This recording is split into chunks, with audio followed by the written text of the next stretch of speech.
Tengo la línea y me da muchísimo gusto saludarla. Raquel Buenrostro, jefa del Servicio de Administración Tributaria. Querida Raquel, ¿cómo estás?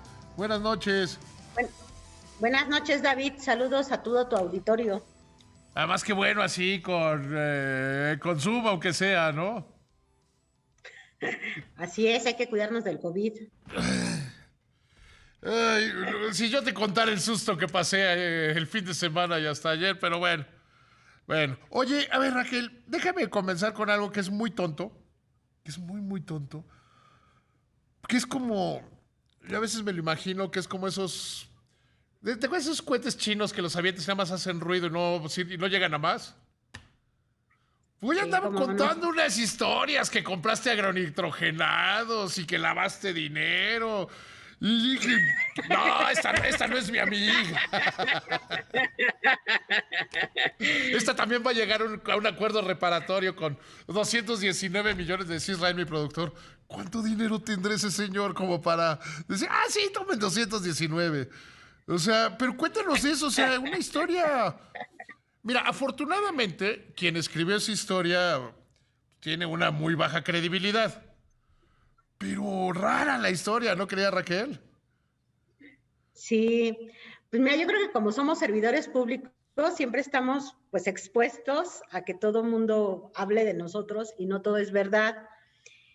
Y desafortunadamente, a veces cuando las notas son muy tendenciosas, pues lo único que exhiben es la poca rigurosidad de sus investigaciones. Yo trabajé en PMI en el 2014, entre enero y noviembre de 2014. Agronitrogenado se compró en el 2013. Yo ni siquiera trabajaba ahí. Luego se habla de que era mano derecha de ahí, de un Jorge Sánchez. Pues yo lo conocí, pero hasta que llegué a trabajar ahí. En todo el tiempo que estuve en PMI, nunca conocí a Juan Manuel Carrera Panizo. Y luego también sí estuve en Pemex, pero tampoco, ni siquiera en los pasillos, nunca en mi vida he visto a Emilio Lozoya, nunca me lo crucé en un pasillo ni en un elevador. Gracias a Entonces, Dios, pues sí yo una está vez lo entrevisté y fue una tendencioso. mala experiencia. Un tipo soberbio, soberbio, soberbio. Este. No, qué bueno que nunca te lo encontraste. Yo lo No, no entrevisté lo una conocí. vez en Pemex. Y eso es que dices, "Ay, espero no tener que volver". Hay algunos que sí me gusta ir a su oficina, aunque tengan una oficina que da miedo. Es- No, no, no, pero sí, qué no, bueno que nunca te lo encontré. Pero es un invento, ¿no? por supuesto. Nunca menciona varios lugares con donde supuestamente trabajé y pues no he trabajado en ninguno de esos más que en PMI, menos de un año, y en Pemex Cogeneración sí estuve, pero en todos los demás que se mencionan, pues nunca trabajé. Y como te decía, agronitrogenado se compró pues con año, pues un año antes, en el Por lo menos 2013. un año antes de que tú entraras. Ahora sí vamos a hablar de lo importante. Una de las 50 personas más influyentes o más importantes en el mundo de la recaudación fiscal. ¿Qué se siente? Pues por lo menos saber que vamos por el camino correcto, ¿no? Ha sido un año muy complicado a nivel mundial, a nivel nacional también, ha sido muy difícil la crisis sanitaria y la crisis económica, y ese tipo de reconocimiento, pues lo que nos ayuda nada más a reafirmar que no estamos haciendo mal el trabajo. Falta mucho por hacer. Desafortunadamente, todavía esta crisis va a tardar un poquito más en lo que termina todo el periodo de vacunación, pero por lo menos estamos agarrando el rumbo correcto. Eso es lo que yo aprendo de esta lección o de Yo este lo que digo, reconocimiento. Raquel, es que tú hiciste algo que parece muy sencillo, pero no es tan sencillo y no es tan común. Le pusiste cariño al trabajo, ¿no? O sea, te pusiste a hacer lo que tenían que hacer. O sea, yo mi teoría es, oye, es que quiso Raquel. Pues nada, les preguntó a los más ricos del mundo que si pagaban impuestos y cómo los pagaban. Es, parece de sentido común, pero a veces es lo menos común, ¿no? Sí, es que es mucha dedicación y trabajo, como tú dices. Son horas de mucho trabajo, son equipos de trabajo, la verdad, en grandes contribuyentes, mis equipos estuvieron trabajando fines de semana, días largos. El SAT se mantuvo como actividad esencial, entonces se trabajó todos los días. No Me fue fácil consta. porque también, ¿Te acuerdas que cuando fui a verte estaban todos? Todos con cubrebocas, pero estaban todos. Bueno, están todos los que tenían que estar, porque sí bajamos mucho el personal. Hubo temporadas que estábamos operando con el 15% del personal, pero aún así, pues sí tuvimos mucho trabajo y sí lo sacamos afortunadamente. Raquel, una caída del 8.5% de la economía, sectores totalmente parados, sectores que prácticamente han estado cerrados todo el año. ¿Cómo hacerle para que prácticamente se mantenga igual la recaudación?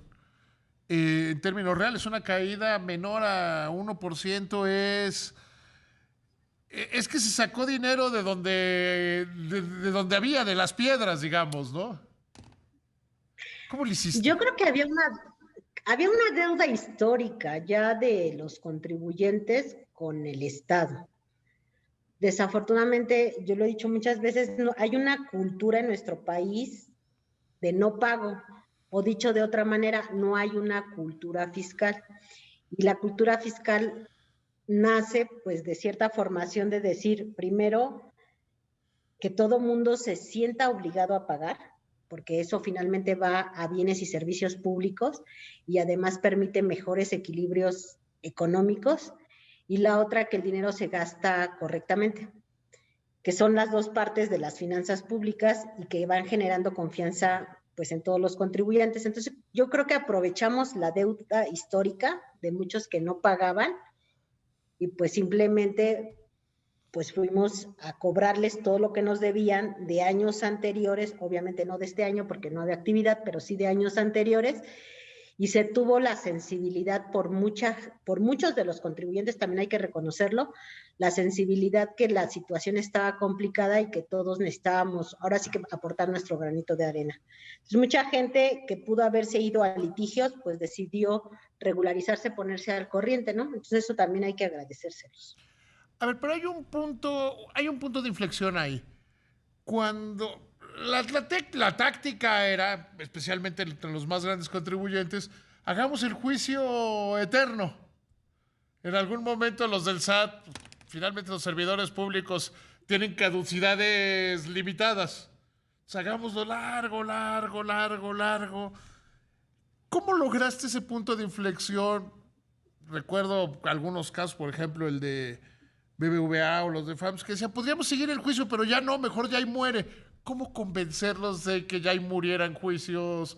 ¿Cómo hacer eso? O sea, ¿cómo lograste decir, paremos juicios y lleguemos a acuerdos?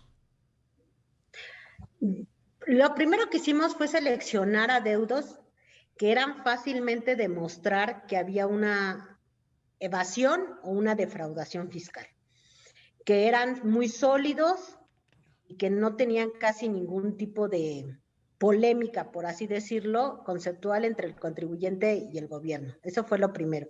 Escogimos, digamos, adeudos duros. Lo segundo fue, hicimos planteamientos de ganar-ganar. O sea, por ejemplo, como eran adeudos muy viejos, los adeudos viejos luego tienen multas, recargos y obviamente la actualización, ¿no? Porque no es lo mismo 2,000 pesos del 2000 que 2,000 pesos en el año actual. Entonces, aparte de la actualización, había muchas multas y recargos. Cuando son adeudos muy viejos, a veces la multa y el recargo era superior a la deuda original. Entonces, si bien se cambió la Constitución para no condonar impuestos, el Código Fiscal nos permite disminuir, dependiendo del tipo de crédito, multas y recargos. Entonces, lo que hablábamos con los contribuyentes es decir, si tú te pones al corriente, disminuimos las multas y recargos hasta el porcentaje máximo que permita la ley, el Código Fiscal, son el artículo 70 y el artículo 74 del Código Fiscal, y entonces todos ganamos. Entonces, de una deuda que era la mejor de 13,000 millones de pesos, terminaban en 7,000 millones de pesos. Entonces, ellos ganaban, nosotros ganábamos, se ahorraban todo lo que iban a pagar en las grandes firmas de despachos, y aparte ya se ponían, digamos, al corriente, al menos en ese adeudo que le estábamos cobrando con el SAT. Entonces es certidumbre jurídica y es un ganar-ganar. Oye, ¿y los despachos de Y la abogados no sensibilidad te obvia de odian los mucho? equipos. ¿No te odian mucho los despachos de abogados? Porque era un gran negocio ser un abogado fiscal, ¿no? Pues seguramente, le digo, y además, digo, entre los grandes contribuyentes, pues saben qué despachos son los que contratan y sí tenemos un despacho perfectamente identificado que está muy amarrado a muchas de las defraudaciones fiscales que revisamos este año. Entonces, pues ellos solitos, ahora sí que solitos se dieron a conocer, ¿no? Te iba a preguntar cuál, pero luego ya ves que No puedo decir. luego te hayan inventando que dijiste cosas que no dijiste. Ah, sí, no, la verdad es que estamos obligados al secreto fiscal. Sí, a ver, Y es yo que siempre he aquella dicho, nota era inverosímil, nada más por... A ver, va a echar a perder su caso y va a cometer un delito de servidor público. Nada más por eso se no, calla la nota. Continúo platicando con Raquel Buenrostro, la jefa del Servicio de Administración Tributaria. Raquel, nos quedamos en esa parte donde te andaban inventando que hablabas de casos específicos. no, mira, nosotros como autoridad fiscal estamos obligados al secreto fiscal. Y como tú bien dijiste, cuando tenemos, si en caso de que pudiera ser un contribuyente que llevara un proceso, pues tampoco podemos hablar de él porque se nos caen los temas. Entonces, no hay manera. Ahí lo único que sí yo, a veces cuando me hacen una pregunta concreta, en lugar de eso, y esa fue en el sentido de la entrevista, es que lo que yo les decía es que yo a veces nosotros observamos aquí en los análisis como ciertos comportamientos o ciertos patrones, dependiendo del tipo de las empresas, dependiendo de los sectores y dependiendo de sus actividades esenciales.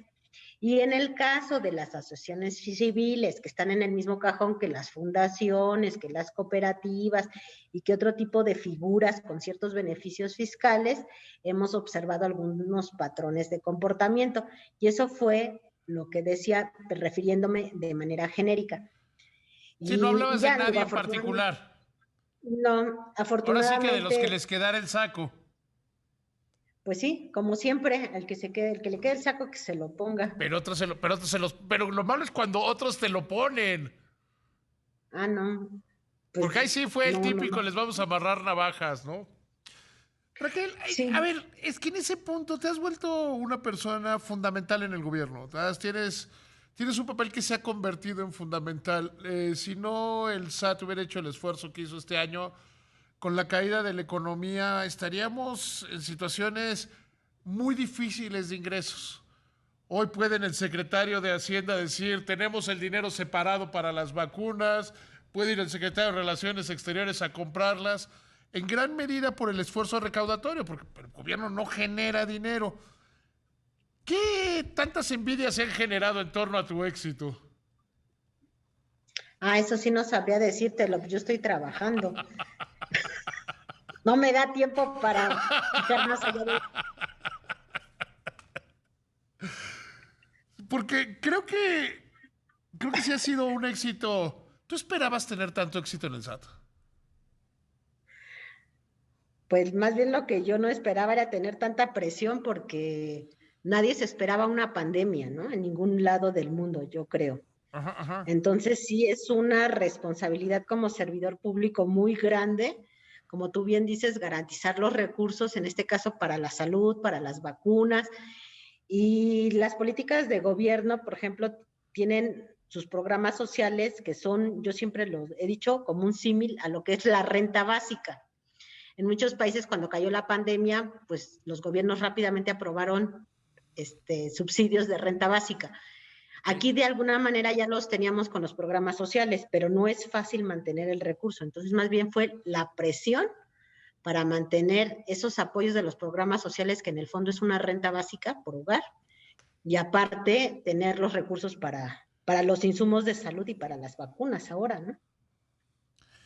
Que eso debe ser muy difícil. Yo me recuerdo algún día haber platicado contigo porque se cargó mucho del peso del gobierno, ¿no?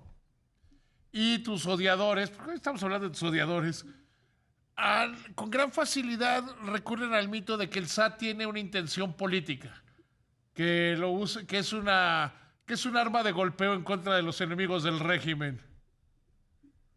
No, para nada. Al contrario, nosotros tenemos muy claro la función que ejerce el SAT dentro del papel del Estado, ¿no? O sea, los estados se hicieron para regular las sociedades y mantener equilibrios económicos, donde el Totalmente SAT de es acuerdo.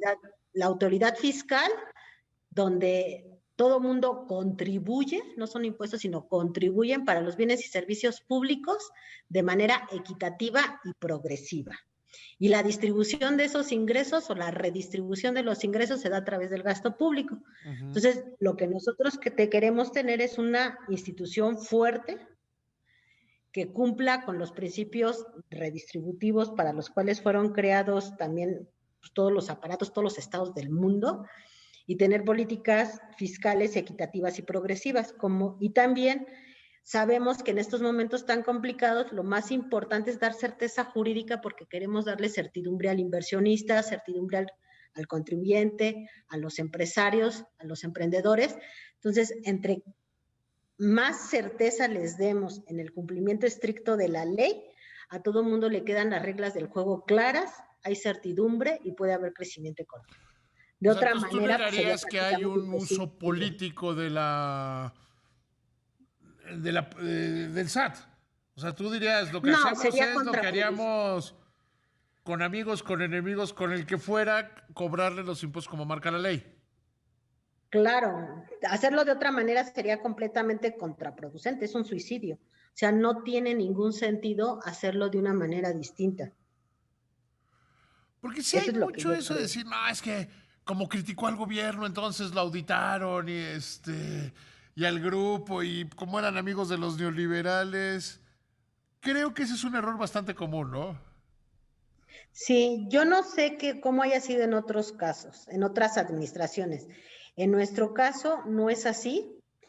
A nosotros nos queda muy claro al interior, incluso la instrucción del presidente ha sido no hay persecución política, y así como ha dicho cero impunidad, también ha dicho cero invención de delitos fiscales, ¿no? En nuestro caso particular, digo, lo generaliza a otras actividades y funciones de otras áreas de gobierno, pero sí es muy firme en el cero impunidad, tan firme como en él no se inventan delitos. Eso a nivel desde política, desde el presidente hacia abajo, y por principio y por convicción incluso propia y por la figura que representa la autoridad fiscal, pues nosotros estamos trabajando en esa misma línea completamente apegados a derecho. ¿Qué es lo que crees que ha cambiado más en la operación del SAT? Porque tradicionalmente existía como la idea de que el SAT era muy bueno, pero pues ya vimos que no era tan bueno como se decía, ¿no? ¿Qué es lo que crees que haya cambiado en la atención a los grandes contribuyentes, a los pequeños, a los medianos? ¿Qué crees lo que haya cambiado? Porque a veces cuando hablamos de los pequeños contribuyentes, cosas tan chicas como terminar con el acaparamiento que hacían despachos de contadores de las citas, creo que esas son cosas fundamentales para aumentar la recaudación, no solo de los grandes, sino de todos los contribuyentes, ¿no? Uh-huh. Yo creo que algo que fue muy relevante fue el piso parejo. O sea, que la gente, la percepción de la gente, de la sociedad, fuera que el piso parejo no fuera más que un discurso, sino que todo el mundo pagaba sus impuestos. Eso generó mucha percepción de justicia fiscal, y entonces muchos de los contribuyentes, como tú dices, medianos, había mucha gente que declaraba en ceros, y como mucha gente que declaraba en ceros, más o menos 10 millones de declaraciones que venían en ceros de años anteriores empezaron a declarar en positivo, números positivos. Igual, en un año de pandemia, todo el mundo esperaría que el padrón bajara. El número de contribuyentes activos creció como 200,000, alrededor de 200,000 contribuyentes más de los chiquititos. Entonces sí hubo gente que cuando empezamos a ver que sí había una justicia social, hubo una iniciativa para generar, y como tú bien dices, también fue cuidar mucho la atención al público. Todavía nos falta, sobre todo en la parte de citas, no hemos podido resolver completamente el problema, porque además ahorita con pandemia y con horarios restringidos y con el semáforo en rojo, pues sí se nos han ido acumulando los pendientes, por así decirlo, de los trámites de los servidores públicos. Si se atendían 700 personas diarias, ahora se atienden 200, por ejemplo, por ventanilla, ¿no? Entonces sí es mucha la diferencia y la gente se sigue quejando de las citas y eso mismo provoca la desesperación del contribuyente a veces en comprar citas. Entonces ahorita lo que estamos trabajando mucho es en educarlos en medios digitales, porque ya hay muchas cosas que se pueden hacer en línea. Sin embargo, la gente prefiere la cita. Entonces ahorita estamos tratando de hacer un Bueno, lo que esfuerzo pasa de es que también, educación. y lo advertían hace unos días, pues hay mucha gente, oye, yo te arreglo tu situación, échame tu e-firma, ¿no? Creo que eso también es un peligro grande. Claro, porque también hay mucho robo de datos. Hemos hecho muchos controles y dentro de poco les voy a sacar una nota. Por ejemplo, lo que se llama el régimen de incorporación fiscal, que Ajá. son para los pequeñitos, la simplificación administrativa para gente de bajos ingresos con máximo 2 millones de pesos al año. También hay mucha defraudación en esa parte, porque se roban las identidades y tenemos empresas completas que son de pura gente de más de 100 años, ¿no? Que son empresas de servicios donde desde el representante legal hasta todos los trabajadores tienen más de 100 años y uno los empezó a revisar y ya toda la gente ya falleció, ¿no? Entonces, ese tipo de información se las van robando y crean empresas fantasmas. Entonces, también Esa como sí estamos es teniendo una más típica control empresa de eso, fantasma. Si todos están muertos, es una empresa fantasma. es el mejor ejemplo. Esa sí es una empresa fantasma. Así Me es. asustan en la noche en la dirección fiscal. Ay, Raquel. Esa sí es una empresa fantasma. Y ahí lo vas a corregir, o sea, vas a sacar una nota sobre eso. Sí, vamos a informar porque, por ejemplo, nosotros identificamos algunos despachos que jalaban por los correos electrónicos que presentaban ese tipo de empresas con este tipo de personajes o de personas. O sea, es que mandar tu Y luego e-firma son a los una mismos. empresa de estas de aplicación, perdón que te interrumpa, es como darle tu número de tarjeta y tu NIP a alguien Así es. y todos tus Puedes datos. hacer cualquier ¿Por qué, trámite con por eso. qué pagaron? Si te dan tu e-firma a una persona que da su e-firma, oye, yo te llevo la contabilidad por WhatsApp, doy tu e-firma. El cuate puede crear una empresa y facturar y luego, pues, ¿esto de dónde? Es tan grave como eso, ¿no? Sí, así es. Así Oye, es y se querida da mucho, amiga, ¿eh? qué gusto platicar contigo. Siempre me gusta mucho platicar contigo. Además me pone de buenas platicar contigo siempre. Ay, muchas gracias, David, igualmente, y también con todo tu auditorio. Y sigue disfrutando la fama que hace que te peguen los envidiosos. Ok. Te mando un beso y un abrazo. Que te vaya muy bien, querida Raquel. Igualmente, David.